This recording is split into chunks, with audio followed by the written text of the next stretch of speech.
Welcome to the Dork Forest. Jackie and her pals will never bore us. Shameless confessions about our obsession will make us laugh and smile. So let's explore the Dork Forest and dork out for a while.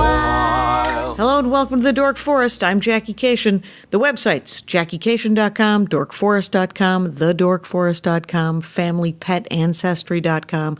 They go to most of the same things all over the place. Feel free to review the show on iTunes if you haven't done so already. Thank you so much. If you need to get a hold of me, it's Jackie at JackieCation.com. Let's do the credits. Patrick Brady fixed this audio. Mike Rickberg composed the opening song, sang with his wife, Sarah Cohen. Mike will sing his words to the Mexican hat dance at the end of the program. Vilmos works on the website, JackieCation.com. On the website, JackieCation.com, there's links to this podcast and my comedy podcast with Lori Kilmartin, The Jackie and Lori Show. There are links to watch me do stand-up comedy. My calendar is on there where I'm performing. If you want to support the show, there's merch at JackieCation.com if you want a Dork Forest t-shirt, if you want a stand-up t-shirt, if you want stand-up CDs, there is also a DVD. And the CD and DVD, everything's available streaming. The DVD is streaming on comedyfilmnerds.com. All of my CDs are available on Amazon and iTunes and Pandora and Spotify and YouTube if you just want to listen to them before you buy them. If you want to support the Dork Forest, there's a couple of different ways. You may PayPal me a donation. That's right. You could also Venmo me a donation just at my email address. You can support the show in a lot of different ways. You can get merch. You can donate directly. That button is available at JackieCation.com or DorkForest.com, and I appreciate any support that you do. There's premium episodes that you can listen to if you've run through all of the ones that are sort of archived in Blog Talk, and then the almost 500 episodes on Libsyn and iTunes right now, and you need more Dork Forest, you can go to thedorkforest.bandcamp.com. There's probably a dozen live episodes. There's a couple of free things as well, and there's a Storytime album, which is me telling a couple of stories. Everything's like $1 or $2 or free. Let's get into the show. Hey, it's Jackie Cation. You guys, I am in a hotel room. You may have seen the hotel art in Bloomington, Indiana, and I am with Ruthie Fudge, local. Now, you've done some open mics? I have. I do it once or twice a year to convince myself that I do not belong in comedy. So you are, but you're essentially, you listened to the show and you emailed me. Yes. And you're like, hey, I'm a dork. Mm-hmm. Would you like to talk to me about my dorkdom? And I said, if the schedule permits, attainable goal. And here we are in my hotel room in downtown Bloomington, Indiana. Mm-hmm. Welcome to the program, Ruthie Fudge. Thank you, Jackie. And you are on Twitter at Velveeta_Hound. Oh, that's a dog. And at Fudgy, Fudge Ruthie. Yep. Fudge Ruthie on Instagram. Yes. So here is where we begin. The band Ween. The band Ween. And I want to put a disclaimer that I am not the level of Ween fan that can tell you every word to every song. I have not been to many shows, 5 total. I don't know an extensive history. I don't have the disposable income to follow them around. I think this disclaimer is hilarious. Yes. No, that's fine. It's just enthusiasm, and but it's at this level is what you're yes. saying. Because this is the level that you are at. As you know, and I know that the internet is based on I told you so, one-uppings, and well-actuallys. So the Dork Forest? Yes. Safe space. Thank you. And if there's any, if there's details that we've missed, people usually just email it to me, and I'm like, oh, good. Yep. And it's fine. Like, I don't mind when people tell me the actual thing, the things that we've missed. First of all, the first thing that happens usually after the show is I talk to Andy Ashcraft, and he's like, did you ask this question? And I think, oh, shit, that would have been a great question to ask. Yeah. So, the Yes. Ranger fans, the best. The best. And so you've done your disclaimer. I completely support you in knowing a little bit about something you love a lot. Because I love a lot of things and know a little bit about each and every one of them. Yes. So let us begin. It is a band. It is a band. I don't know anything about this band. Are they guitar rock? What is it?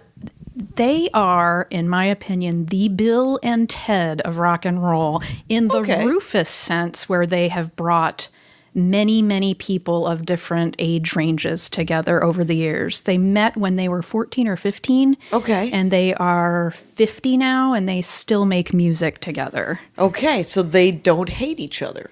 I think that, which is kind of amazing. Like any band, I think that there was some struggle for a while. Right, they might have hated each other a little bit. And they broke up in 2012, but they got back together, and they're on a reunion tour. And I'm painfully reminded of how awesome all of the shows are from all of my fellow Instagrammers that happen to be Weeners or Weenheads or whatever. What are they called? Wieners? I like to call myself a Weener. Because it's funny. It is funny. And do people? Is it? Now here's the thing. There's the Grateful Dead, and there's Fish. Is the Ween like those? No. All right. Because it's different kind of music than that. Okay. They will go on and on for a while, but they are not a jam band. Let us not be confused. Okay. Ween is not a jam band, although we have a cross-section of Ween fandom, and fellow Weeners like to call them Wookiees, and they are overflow from a Fish following. Okay. Because Fish covered one of Ween's songs, and the lead singer of Fish really likes Ween, but Ween has publicly said, hey, we do not like jam bands. And right. We are not into Fish. And we don't like Frank Zappa, which a lot of people try to compare Ween to Frank Zappa. Oh, interesting. Mm-hmm. I don't know anything about Frank Zappa either. I had Moon Zappa on the show and Diva Zappa on the show, and neither of them wanted to talk about his music or him, quite honestly. It'd be like having me on a show and wanting to talk about my dad's accomplishments. Yeah. It'd be weird.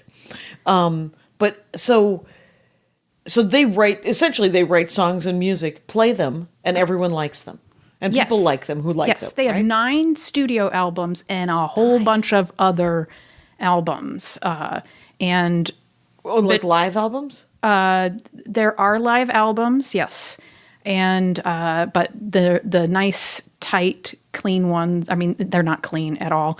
The nice, tight ones are 9 studio albums, but there are a number of live ones. There are people that go to their concerts and tape every single show. There is a super fan named Johnny Williams who has been over to 400. Over 400. So he does bootlegs? Yes. And is the band cool with the bootlegs? I believe so. Okay. Or they've just sort of made peace with it. One of the two things. I think that all they care about is making music. Right.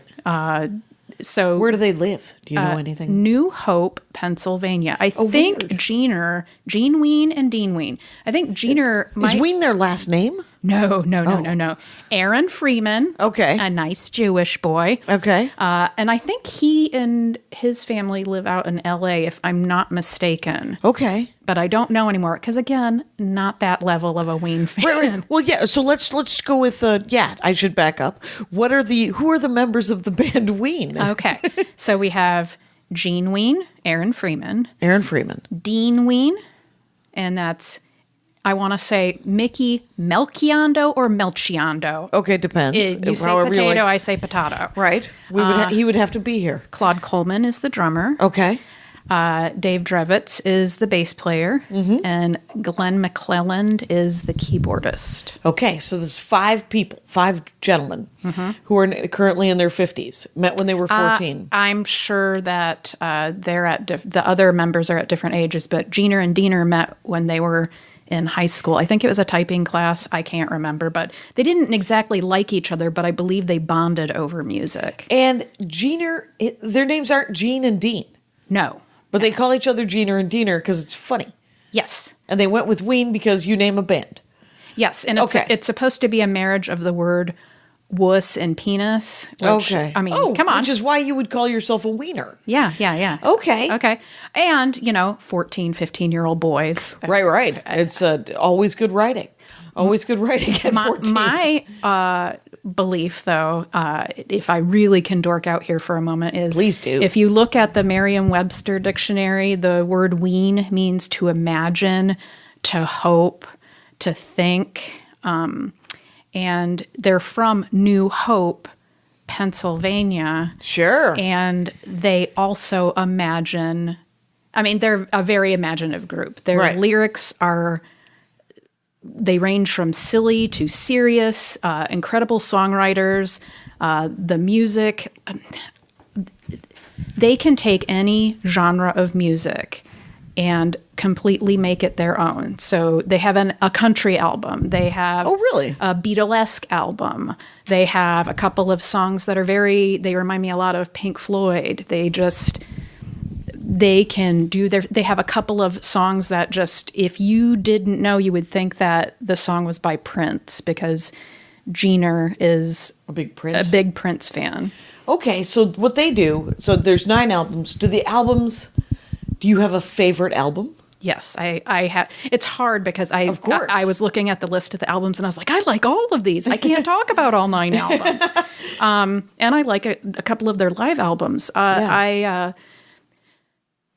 in this order, my introduction was through Pure Guava. Which is a band? No, Pure Guava is one of their albums. Okay. And the song that made them best known was Push the Little Daisies. It was on Beavis and Butthead. Okay. It topped the charts in Australia in the early 90s. Okay. Push the Little Daisies? Yes, Push the Little Daisies. I will look that up. Yeah, and so then I will know things. If you want to get yourself a set list, or a little track list to listen to for people who haven't heard Ween, and the first time I heard the song... All band episodes, I have this to say, please do send me a set list. Okay. But 8 songs. Okay. No more than 8. Had Murray Valeriano on, U2 fan. Yes. He sent me 112 songs. Guess what happened? I wiped that stick. That is too much of It's U2. too much. I'm so psyched that he loves U2 enough to have been able to pick his favorite 108 songs. I don't even love Ween that much to come up with 108 songs. Cannot care. No. And but 8 of any band, I can listen to that. That sounds like, you know what it is? It's just shy of a full album. Yes, and it's your appetizer, your main course. Make a nice arc. Yes, it makes it's just 8 is enough. 8 is enough. Wait a minute. Where's that dork? Somewhere, I'm sure. So on Guava. Pure Guava. Push the Little Daisies. I am also not a typical Ween fan where I do not drink and do a lot of drugs. Which is that sometimes there's a huge drug and drinking culture around it. Yes. Does the band party pretty hard? Or they did? Most of them do. Ween-er is sober, and when they broke up in 2012, it was because Ween-er needed to get sober. Oh, okay. So he was a mess, and they're like, yes. I have to regroup and get my life in order. And then when did the reunion tour just start last year kind of thing? I want to say it was in 2017, because I remember that they did like 3 shows on my birthday weekend in Colorado, and I couldn't go. Right. So he was like 5 years into trying to get his life back together, and he was like, I think I could go on the road with you guys again. Nobody buy me shots. Right, okay. And they keep a dry stage. So, okay. Yeah. Oh, so nobody else parties during the band, the show? Again, you aren't there. So, you aren't there. Do you see video ever? Yes. We do you ever go down a rabbit hole of other people's footage? I do, especially on Instagram. And I go, oh, I wish I could be there. Right. Oh, I hate that I had 2 kids. I don't really hate that I had 2 kids, but it's just, there goes my income. There goes everything. Yes. Quite honestly. Yes. So it's the nature of breeding. So I got sober in 1993, but I remember driving around in Kalamazoo, turning on the college radio station and hearing Push the Little Daisies, and I was like, what the hell is this shit? This singer sounds like they're on helium. What is this? Really? And I kept listening, and it was a wonderful earworm. And that's what started it for me. And then I got into college radio, and I got acquainted with all of their other albums. Okay. I'm curious.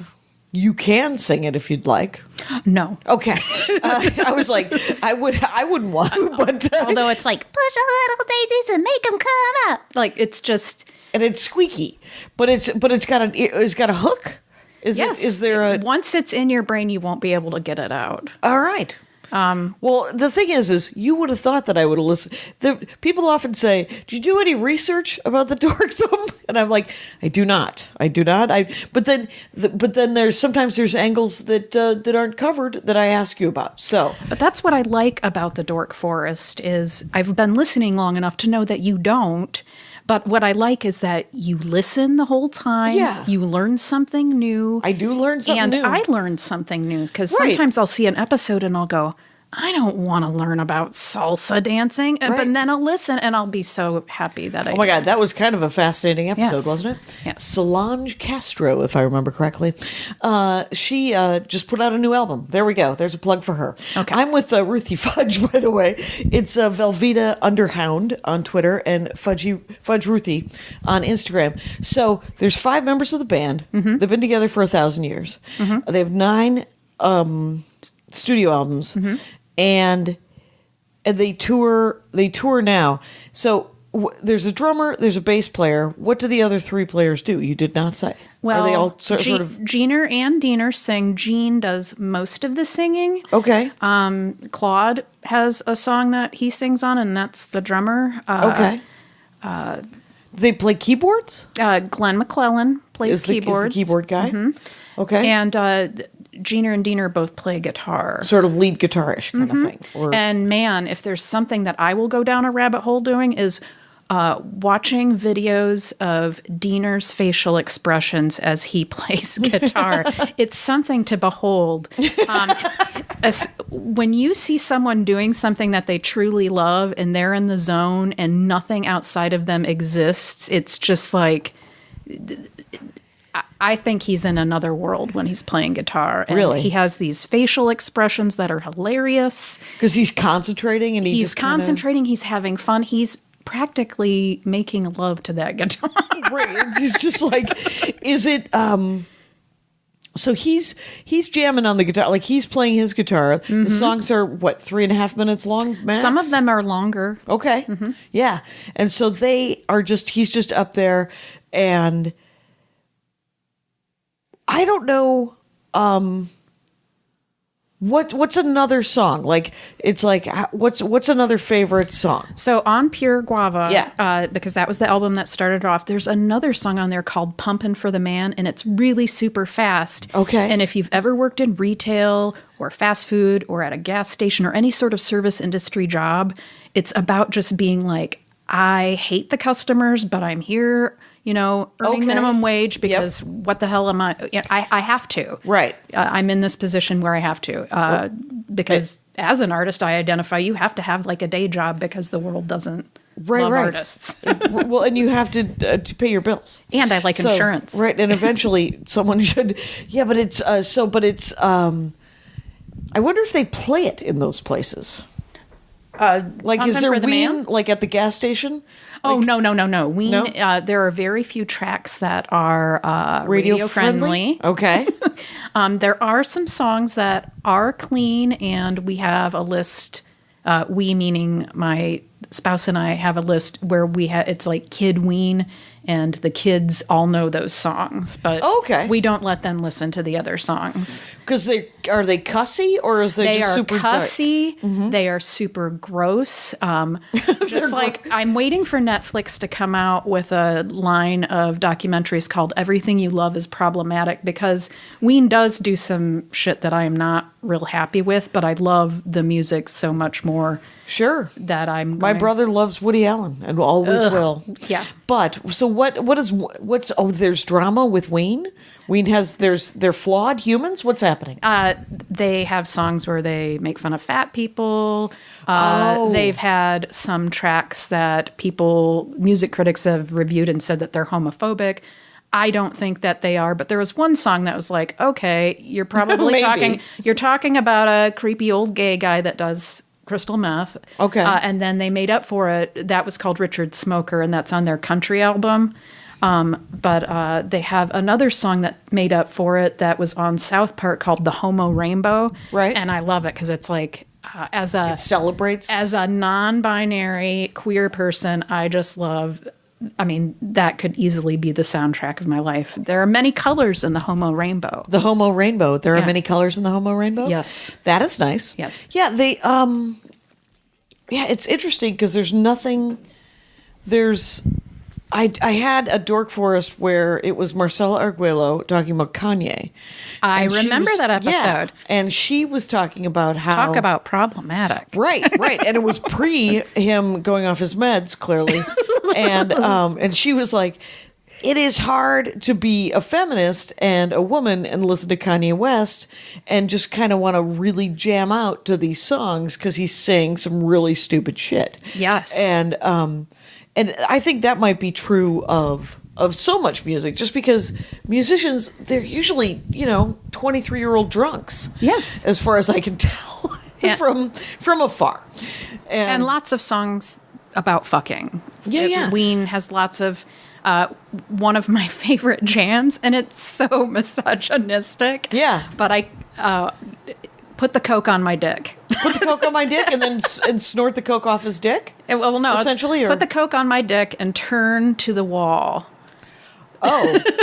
But it's and it's sung by the drummer. And This is an interesting image. I wish to know.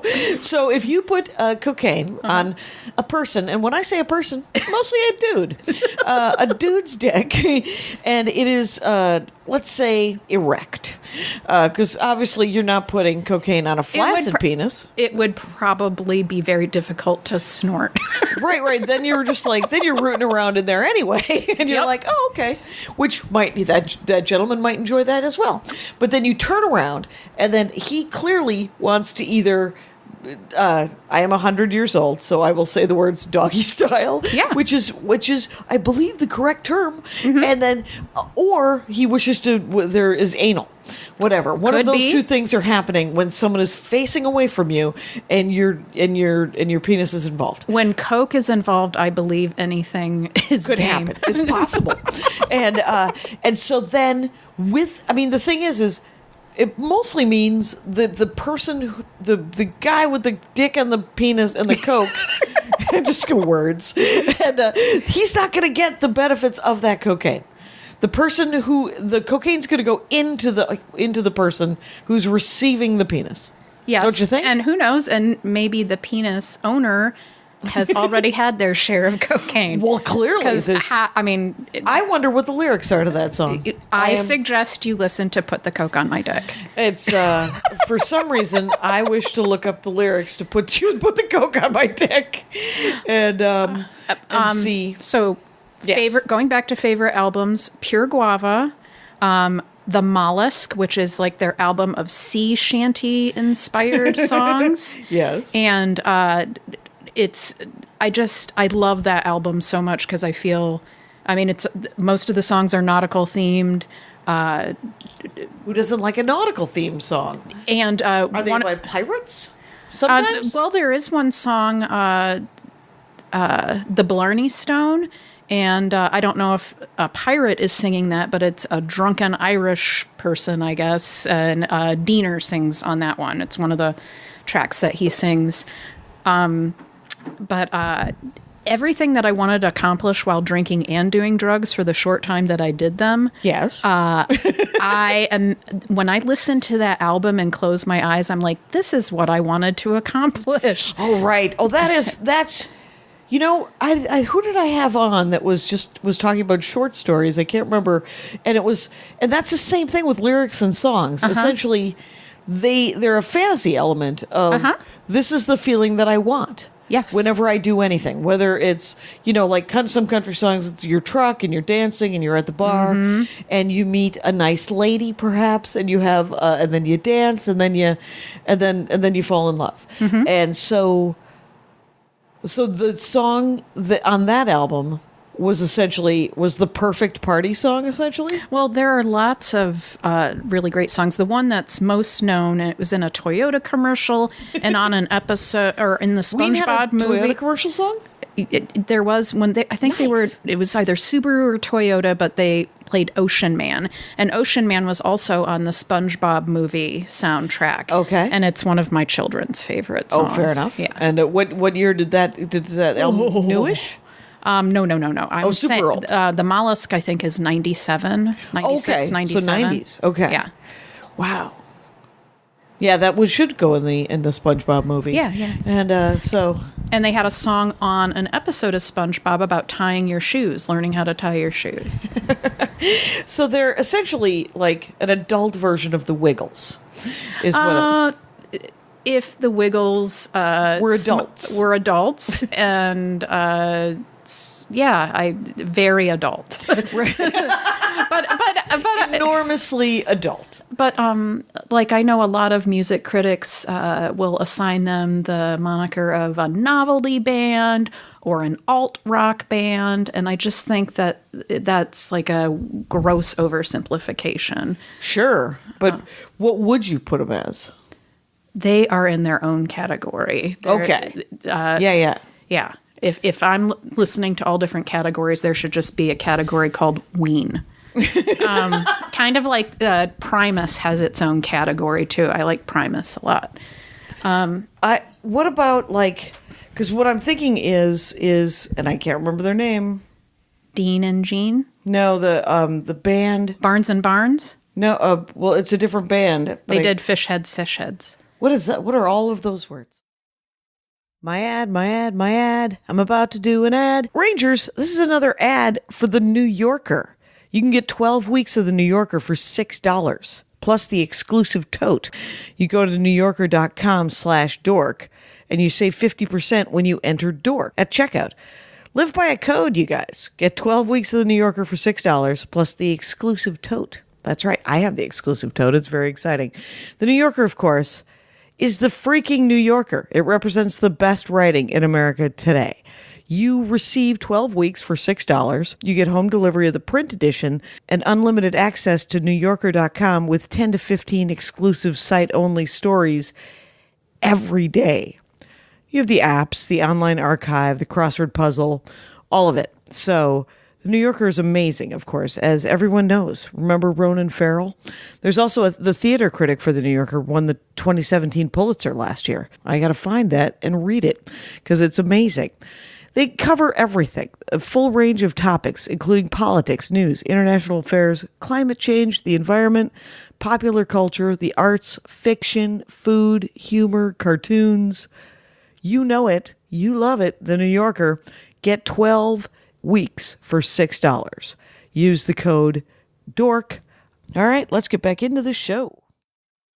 What are those words? Barnes and Barnes is another band? Billy Mumy from Lost in Space, and I can't remember the other guy's name, but they're Art and Artie Barnes. Okay. And they play guitars and synthesizers, and they sing a bunch of dirty-ish songs, but some of them are pretty funny, and they had Bill Paxton in a lot of their videos. Okay.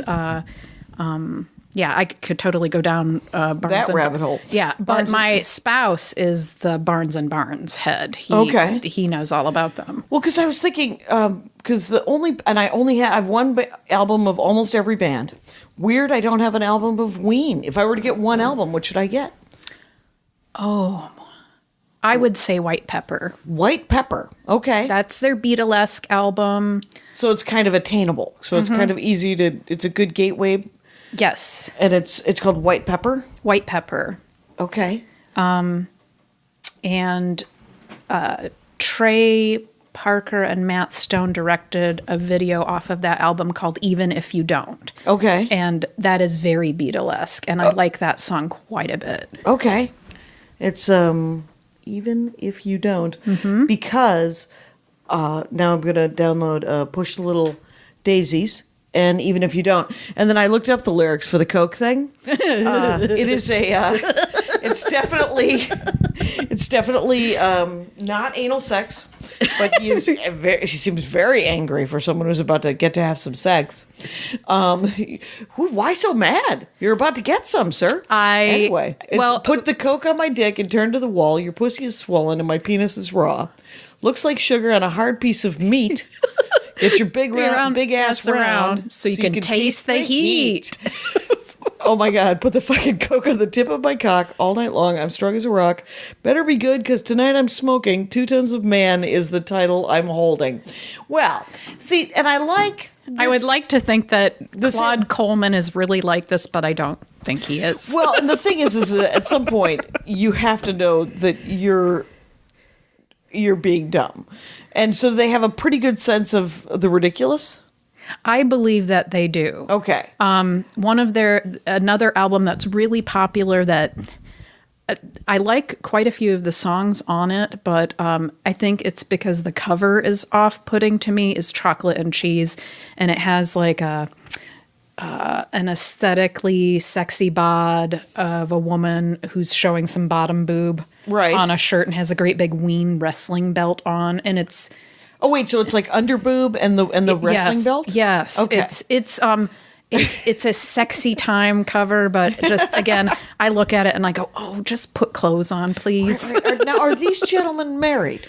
Yes, both of them and are. have they done some breeding of their own? Yes, they children? have. Yes, they have.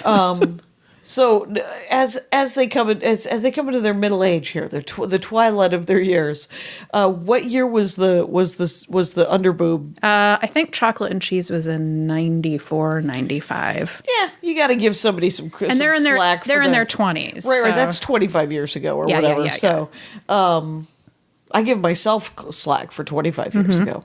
I still know I was a moron, but at least there's at least, well, it wasn't my finest hour. If I look at my blooper reel from 6 months ago, I'm like, what were you thinking? Well, the journey continues, I think is what we've realized. Yeah.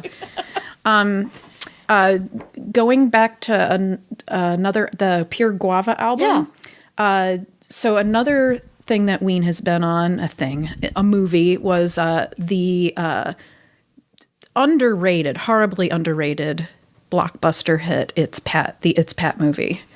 Oh, did you love the It's Pat movie? Again, as a person who identifies as non-binary and kind of queer, I just love the obsession that cisgender people have with people that are gender fluid. And from the first time I saw Pat on Saturday Night Live, I was like, I so identify with just people guessing and Pat being oblivious to it all and not really caring. Right. And that whole movie is about one particular person's obsession with Pat's gender. Okay. And well, that's fascinating. Driving themselves crazy. But Pat meets Ween. In the movie? Yes, and gets to perform with Ween. Oh, that's kind of awesome. At a concert, and they played Don't Get Too Close to My Fantasy. Okay. And Pat plays the tuba.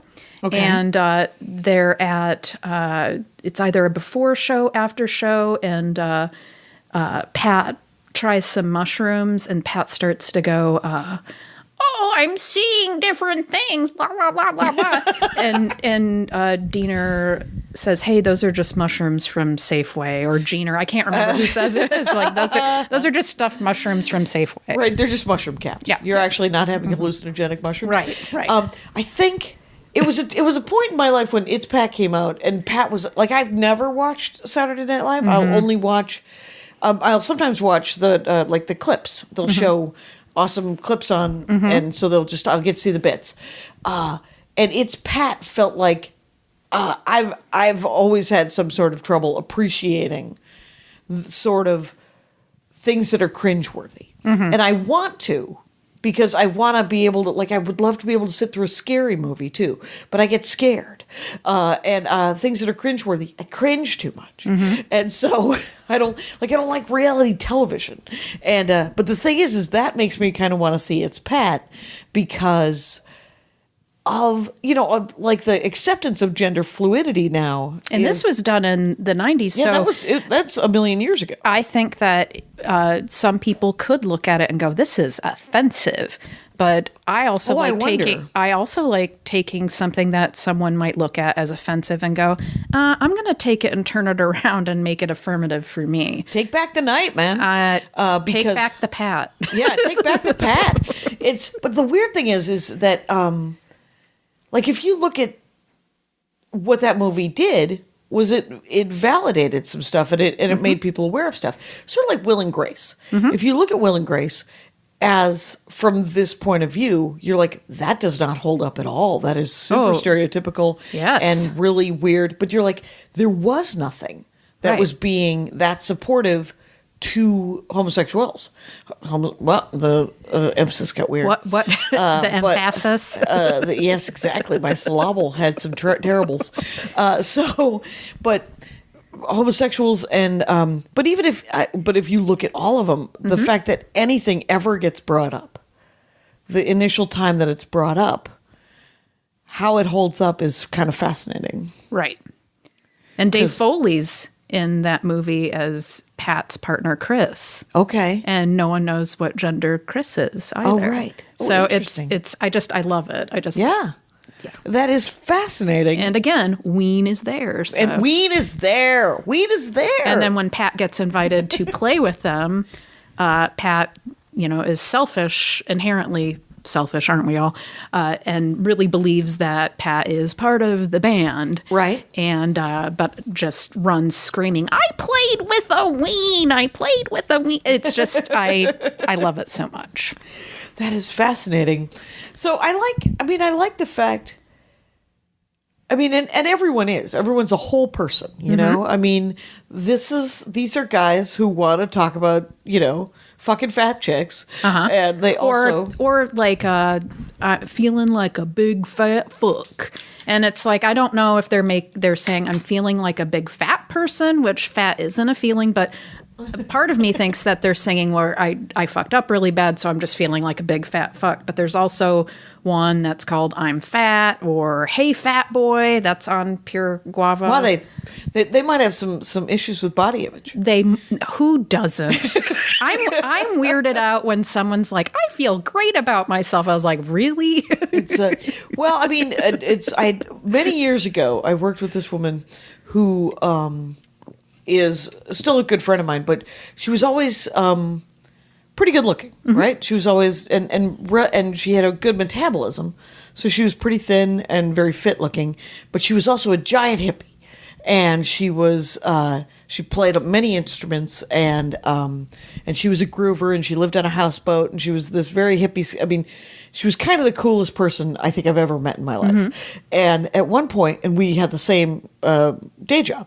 We worked at a closed cabinet, at a poster T-shirt, hippie skippy poster T-shirt shop in Minneapolis. So one day we were in the break room having lunch, and she mentioned something about how she wanted to lose a little weight. And the guy who made buttons, who had just lost a bunch of weight, and he was like, you care about your weight? You? And I said, what? She's a liberal, but she's not, like, she's alive. She still gets commercials.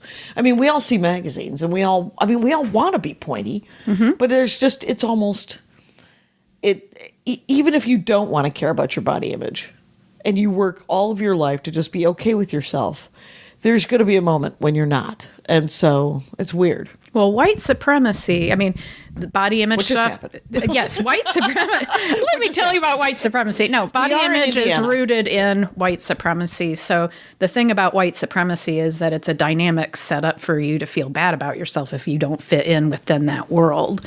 Oh, the way they pitch it is that you're never enough, and it's because of other people. And if you looked like this Aryan god, then you would feel good about yourself. So if you hang out with the Aryan gods, which alienates a whole bunch of people, it alienates anyone. I would go almost 7.5 billion. And so if there's half a billion people that are white, and there might be, who knows what the odds are? Do not email me. Yeah. Okay, so so some of their stuff is sexist. Some of their stuff is fatphobic. Some of their stuff could be viewed as homophobic. I still like them.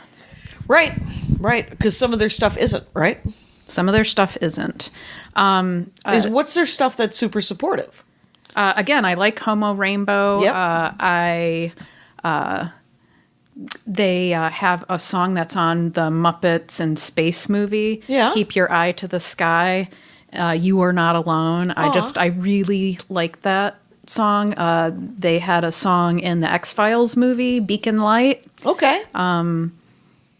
Yeah. So they are, yeah. I mean, they seem like they're, like if you wanted to not like them, you could, but they don't seem particularly overtly fat phobic. And plus, the fat thing, quite honestly, has been okay to do until probably yesterday or tomorrow.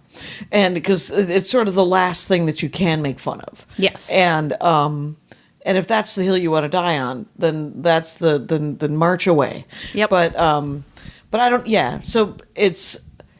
But so the songs are catchy enough. Oh yes. So that they can be used on TV stuff. Yes. They did incidental music for Grounded for Life. Okay. What's Grounded for Life? That was TV show? Donna Logue. It was like a sitcom Okay. that Donna Logue had for about 4 years. Nice. And but yeah, that was something that I appreciated. They have been offered opportunities to do things and then not considered for it, and it was given away to someone else. Sure. So they've done very silly things with that, like Pizza Hut asked them to do a little jingle for them. And so there's this fabulous one called Where'd the Cheese Go? Okay. And it goes, Where'd the cheese go? I don't know. And it was about the stuffed crust pizza. And they ended up going in a different direction. Right. So they've ended up making a whole big thing out of it. And there's a clean version of it. And then on a All Requests live album, there's one that where'd the motherfucking cheese go at? And I don't know. And just like they go on and on and on. It's two people talking about ordering cheese and or pizza and where are they going to get it from. And I love that. They were asked to do, I think, the Oblongs, and then they went with someone else to do the music to the Oblongs, which I loved that show. That was a good show. That was a good show. That was a cute show. Yes. It was, well, I mean, I like the fact that really you're a dork for something that is accepted. Like, they're willing to do advertising, they're willing to do TV shows and movies, but they're also doing live shows where they're like, hey, fuck off. Yes. And 3 hours long. Their live shows are something to behold. Do they have an opening band? No. That's what makes them super awesome, is that when you get what you pay for when you go to a Ween show. Okay, it's all them. And I really, really, the 5 shows that I've gone to, 4 of them have been Ween, and 1 of them has just been Ween-er on his own. Doing a solo? Mm-hmm. And it was really good. I just liked how long the shows were and the vibe. I don't generally like going to shows because of drunk people, which they're kind of, to me, like zombies. 1 or 2 drunks I can handle. But like when you have a whole bar full or a whole club. Yes. Like how big of venues are these guys playing? Are they doing stadiums and stuff like that? Or? With their reunion tour, I know that they're doing much bigger places. Yeah. The places that I've seen them have been here in Bloomington, and those are relatively small venues. Like 1,200 seat kind of theater? Or the Vogue in Indianapolis, which is a couple grand, or? I don't know. I don't. Well, because there's a thing in Minneapolis, First Avenue. And that is a place like Prince used to play it a lot for small shows, but it only, and there's no chairs. It's like 600 to 800 people. I love seeing a band with seating. I saw Elvis Costello a couple of years ago at a theater that only seated probably 15 to 1,800 people, and but we had assigned seats. It was very nice. Everyone was. I like that kind of control. We were the youngest people there. I like that kind of control. Yeah. And again, I slowly turn into a pumpkin after 9:30 at night. Another reason why I don't really like to do shows. Well, Greg Barrett used to do a great joke about how he wants to go to an adult. He's like, valet parking. How are the Foo Fighters? Well, they ran out of wasabi. And essentially done by 9:30, home in time to watch whatever. He had some TV show that he mentioned. But it was a great bit. It was a really good chunk about getting older and still wanting to go to concerts. Also love Greg Barrett. Yeah. Who doesn't, right? That's a good egg right there. And, I do like, because I was thinking about the band Ween, and so the way you've described them, I think of, are they sort of like the Flaming Lips in the fact that the diversity where they have different albums per kinds of, because they change. I only have one Flaming Lips album, but it is it's pink. Anyway, I don't know a lot about it. I've listened to it a lot. Can't remember the name of it. All I can say is that if you listen to all 9 of those studio albums, you would have a completely different experience on every album. Sometimes a completely different experience from track to track. Okay. Again, there are a couple of songs that are very Prince-like. One is "Let Me Lick Your Pussy." And is it now which kind of Prince? It's that Like it reminds when me he was of a symbol. No, or? this is like Purple Rain, Little Red Corvette. Okay. When I listen to "Let Me Lick Your Pussy," I think of definitely "Let's Pretend We're Married." Okay. And I believe that was on Little Red Corvette. Again, I am not a Prince dork at all. Right. So, but it does vaguely remind you of Prince. And then there's Monique the Freak, and that also kind of reminds me of little, older Prince, pre-Purple Rain Prince. It feels like, to some extent, it feels like this band, you know how the caricatures that guys learn to play guitar and they go in a band because they want to get laid? That it successfully worked out for Ween. Yes. And they're like, let's sing about all the different sex we've had. Yeah. So, well, good for them. I'm glad that they got some. I'm glad that they've had all the sex. I'm glad they've had all the sex. I hope that there was some condoms involved and they don't all have disease. And I hope it was all, for the most part, pretty consensual. Though when you're super drunk, everyone's just a pile of limbs at some point. That's right. And everybody's just sort of wandering around. Yes. So the 90s were nuts. Turns out every decade is nuts if you're 22 years old. Yes. It doesn't matter what decade you live in. Absolutely. You end up piled and if you end up partying too hard. I have only, most of my partying did not end up in sex because I partied way too hard and I would end up in a hotel room just passed out. Yes. So, but the 3 times I would say that it ended up with sex, there's probably an album there. Yeah. Oh, absolutely. Yeah. Yeah. There you go. This was weird enough that I could have written a song if I were a songwriter. My ad. I'm about to do an ad. Rangers, it's a new advertiser, and it's Robinhood. And Robinhood is an investing app that lets you buy and sell stocks, ETFs, options, and cryptos, all commission-free. I'm going to find out what those are when I wander around their app. An ETF, what is that? Essentially, they're striving to make financial services work for everyone, not just the wealthy. And it's not an intimidating way for stock market newcomers to invest for the first time. There's no commission fees. Other brokerages charge up to $10 for every trade, but Robinhood doesn't charge commission fees. You trade stocks and keep all of your profits. There's easy to understand charts and market data. You place a trade in 4 taps on your smartphone. The web platform also lets you view stock collections, like the 100 most popular, or you can filter things or curate categories like women CEOs and entertainment or social media. So learn how to invest as you build your portfolio. Robinhood is giving Rangers of the Dork Forest listeners of the Dork Forest a free stock like Apple, Ford, or Sprint to help build your portfolio. So if you sign up at forest.robinhood.com, that's forest.robinhood.com. The code is obviously FOREST. You get a free stock to start out. We will get back into the show.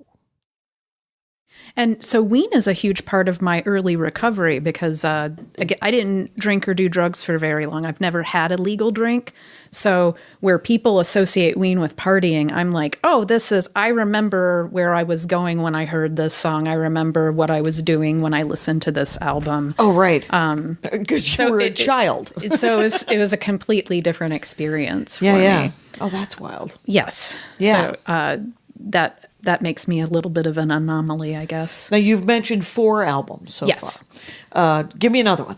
So we have White Pepper, Pure Guava, the 12 Golden Country Greats, which is only 10 tracks long, but it's because there are 2 different theories on this. One is that they really did have 12 songs and they cut it back a couple, but it's because... And they kept the name? It's because they went to Nashville and recorded and let the Nashville recording superstars make the music, and they just sang on it. Oh, okay. And I don't know all of their names, but these are people that have worked with Dylan and a lot of old country performers. Like, I want to think that... Oh, yeah, I've heard this about Nashville, is that there's a giant community of sort of studio musicians and writers, songwriters, and stuff like that. They worked with those guys? Yes, and it was not rated very well, but I love that album. Okay. Because if country music sounded like that, I'd probably listen to it on a regular basis. Well, that's kind of cool. And the name of that one is The 12 Songs of Country? It's The 12 Golden Country Greats. 12 Golden Country Greats. Okay. And there is a track on there that I absolutely adore. It's called Piss Up a Rope. Okay. And it reminds me, like, if Larry the Cable Guy tried to be a country singer, what he might sing about, but it's like, my dinner's on fire while she watches TV. Okay. And just... so they went... Yeah. What I like is that they pick the genre and then they make fun of it a little bit, but then they kind of nail it. Yes, totally. Piss Up a Rope definitely nails it. They're like, we are going to do the thing, and we're going to kind of make fun of it, but we're going to have such a good time that we're all going to have a good time. So that's cool. I like that. Yeah. Yeah. I'll download Piss Up a Rope. What the heck? Yep, Piss Up a Rope. And I like the idea of that. And then what? So did they do 2 country albums, or is that the country album? That is the country album. Okay. Because you did White Pepper country album, the Agua, or the Mollusk, which is like their sea shanty type album. And then something that was guava. Pure guava. Right. That's 4. Chocolate and Cheese is the boobtacular one. But some of the songs are nice. Yes, there's Freedom of 76. And I recommend looking up that video. It was directed by Spike Jonze. Okay. And it's that was their first, I think that was an album put on by Elektra. So it's a really, Freedom of 76, I can't be in Philly and not hear that song. And it reminds me of Hall & Oatesy. It's kind of soulful. Oh, nice. It's a lot of falsetto. I like a good falsetto. And then Voodoo Lady is on Chocolate and Cheese, and I like Voodoo Lady quite a bit. Fair enough. So there's always a couple of songs. That's all I want out of an album, quite honestly. Like 3 songs. I was like, that's a good album. If you get 3 good songs out of it. And if there's more, it's a giant win. So, okay, so that's 5 albums. Okay. So that's not bad. That's not bad at all. Coming up with 5. What's one that you have not named? Quebec. Quebec, as in Quebec or Quebec. You say potato, I say potato. Right, whatever the Quebecois would want us to say.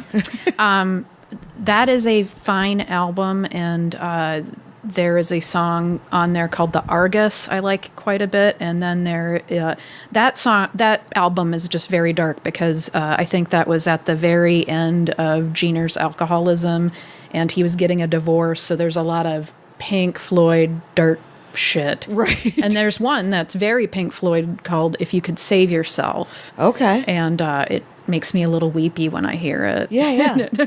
I love that too sometimes with music where it'll just be like, I'm going to cry. Yeah. And who doesn't want a good cry with a song? And then La Cucaracha is an album that has a whole bunch of different things on it. But I like the song Shame Maker off that album. Shame Maker? Yes. Paul Gilmartin, who hosts the Mental Illness Happy Hour, I keep trying to tell him, hey, you should really listen to that song because it's just like about mental health across the board, especially if you're in a codependent relationship. I think it's a fabulous, fabulous song. And what? And so that was on La Cucaracha, which is that a newer album? I think that album's about a decade old now because that was 2008. Yeah, that was one of the last shows I went to because I just remember my first child was very small then. Right. And okay. And they're 10 now. So okay. Yeah. Wow. Okay, so that I like the idea that have they had a new album out since 2012? Because they're on their reunion tour. They broke up in 2012. They broke up in 2012, but I don't think they've put out something new for a long time. But when they broke up, they did their own side things, and Diener has done Dean Ween Group. Great stuff. And then Aaron Freeman, or Jenner, did his album that was just called Freeman. And I like that album quite a bit, too. Well, that's but they cool. haven't done anything together as Ween for a very long time. And they released it that way. But they have so many songs from 84 till when they got together in 84? Yes. And it was just the two of them and a DAT machine. Okay. And how old, and were they still in high school? Yeah, 14 or 15 years old. Was it 84? How old would they be if they're a few years older than I am? So I want to say between 84 and 86, whatever. So I'm sure a Ween nerd will email you or tweet about this. Well, in 1984, I would have been 19.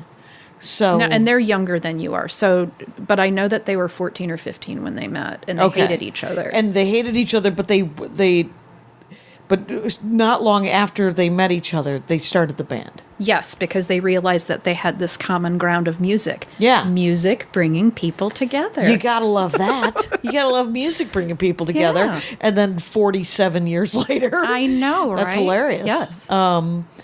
Yeah, I don't know. I don't know. So most of them still live in Pennsylvania. Yes. Okay. So, But they tour all the time. In fact, I'm pretty sure they're touring right now. Okay. Yeah, I would. I don't know that I would see them, but I would because I don't go see a lot of music. Andy wants to go see a band called Scary Pockets. They're a cover band, and they essentially just do covers, but they funk them up. Mm-hmm. And it's just a guy who works for. Not Friendster, but it's like he works for some. It's not Twitter or Facebook, but he's one of those tech guys up in San Francisco, and he travels. He lives in San Francisco. Pardon me. He lives in San Francisco, and then he travels down to Los Angeles, and he jams. What he does is he gets together with other musicians, like studio musicians, and they do covers, and they screw around with the arrangements until they come up with something fun, and then they put it up. I'm fascinated. Yeah, you would probably like it just because they seem, you know what they seem? They seem like really nice, dorky guys who are just kind of, they aren't jamming so much. And the fact is that there's not a lot of, jazz will have those solos that'll just weed off and go into this world for 3 minutes. I've never enjoyed those. No. I like Paul F. Tompkins has a whole bit about jazz as the kind of music that almost dares you to not like it. and I've had a couple of jazz dorks on and they've explained it. But because I like big band music and I like marching band music, but I don't like jazz unless there's structure and it's a jazz song. But I accidentally saw Miles Davis one time, and that was amazing. It was somebody had an extra ticket, and they were like, "Will you come with me?" No one else will come with me. And I love that you accidentally saw. I was like, "Well, let's go see him." Yeah. And then we went, and it was lovely, of course. And he's an amazing trumpet player. I accidentally saw Charlie Pride once, and that was probably the best concert I have ever gone to in my whole life. Now, what does Charlie Pride play? Charlie Pride is an amazing. The guy's a national treasure, right? He was, yeah. We have a town outside of Bloomington called Nashville, Indiana, and Nashville had I think it burned down. It did burn down to the ground. They haven't rebuilt it, but it was the Little Nashville Opry, and he came there and played. And oh, cute! I want to say 2002, and that's when I saw him. And what does he play? Put your lips a little closer to the phone. Oh, he's a singer? He was a country singer. He was a country singer, but he's a black country singer, so it was like a big deal. Big deal. Yeah. There was a newer black country singer. I know a lot of people who happen to be black who are country fans, and it's not it shouldn't be that big of a deal, but it is. But in the 60s and 70s, it was just like... It was an even bigger deal. You want to sing country music? And what an entertainer, and just... And he brought it. Brought it. That's awesome. And how did you accidentally see Charlie Pride? Someone have an extra ticket? I was working for an agency that helped people with disabilities, and the client that I was working with that night wanted to go, and you do whatever the client wants to do. Oh, right. Oh, so okay. I'm like, sure, we'll go see Charlie Pride. And I thought, so it was a work event, essentially. But I had to pay for my own ticket. So, okay. And I didn't know until like the day that I went to work with him that, hey, we're going to go see Charlie Pride. And well, that's weird. If it was a work event that you had to pay for your own ticket, you would have thought that they would have covered it because you had to go with them. Nonprofits are weird. Well, work is weird. Work is weird. If they can trick you into paying for stuff. It was the best money I've ever spent on a live music show. Because it was amazing? It was amazing. That is awesome. Mm-hmm. It is. So now we're coming down to the hour here. Okay. Talk to me about Ween. What don't I know? What would you recommend for people to start with, maybe? Well, I mean, we've named some great songs. I would say that The Mollusk is really a good album to start with. And there's a podcast called God, Ween, Evan. Yeah. And I would recommend going back to the very first episode of that podcast because it's about 3 Ween fans who try to get their curmudgeon friend to like Ween. Yeah. And they expose him to Ween music every week. And it's a funny podcast. Right. But you can learn a lot about the band through listening to that the journey. Mm-hmm. And spoiler alert, let us not. We don't have to spoil it because what's the name of the podcast again? God, Ween, Evan. God, Ween, Evan. Mm-hmm. Okay, so I'm gonna believe that eventually that person likes it. Riley Silverman used to have a podcast where she tried to convince her co-host to like Doctor Who, I think it was. And it did not work.